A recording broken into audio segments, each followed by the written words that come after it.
living as a citizen of the kingdom of heaven. Dalam perumpamaan yang salah satu paling terkenal dan yang disampaikan Tuhan Yesus tentang the prodigal son. Lukas pasal 15 mulai ayat 11 dan selanjutnya tentang 2 orang putra. Tapi bagi saya sebenarnya 3 orang putra. Yang satunya adalah Kristus yang mengajar bagaimana to be a good son. Dan kita tahu bagaimana putra yang bungsu berkata, berikan bagianku. Itu sesuatu yang paling kurang ajar dan bisa dirajam batu sampai mati. Papanya masih hidup.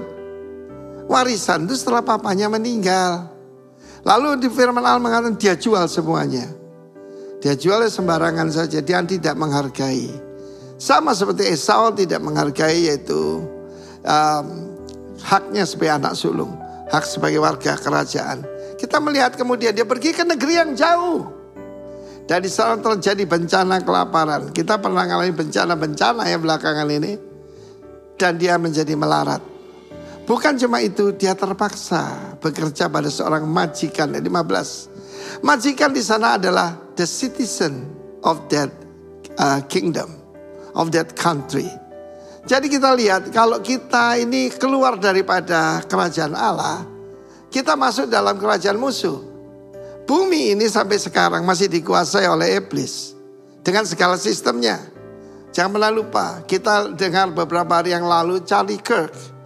Dia mengatakan kebenaran, dia pro Israel dan ditembak. Kenapa lehernya? Untuk dibungkam. Karena itu setiap orang percaya harus tahu opposition is normal. Tapi kemudian dia disuruh jaga babi dan bahkan tidak boleh makan makanan babi sekalipun dia kelaparan.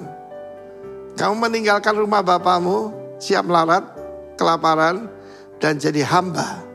From a son, become a slave daripada bangsa lain. Di dunia ini cuma ada 2 kerajaan, kerajaan gelap dan kerajaan terang. Lalu sadarlah dia. Kalau dikatai bapak yang tidak ngerti, perutnya yang berkata, kruyuk, kruyuk, kruyuk. Dia sadar betapa banyaknya makanan.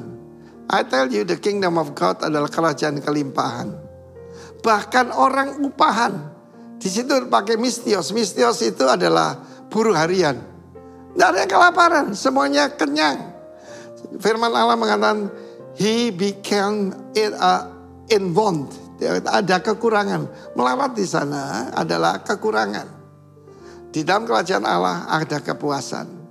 Dan kita lihat di sini pertanyaannya, are you in the kingdom of God? Atau kamu ada sebetulnya warga kerajaan tetapi kamu meninggalkan bapakmu, rumah bapakmu, meninggalkan kerajaanmu dan kamu jadi hamba. Perhatikan keadaanmu.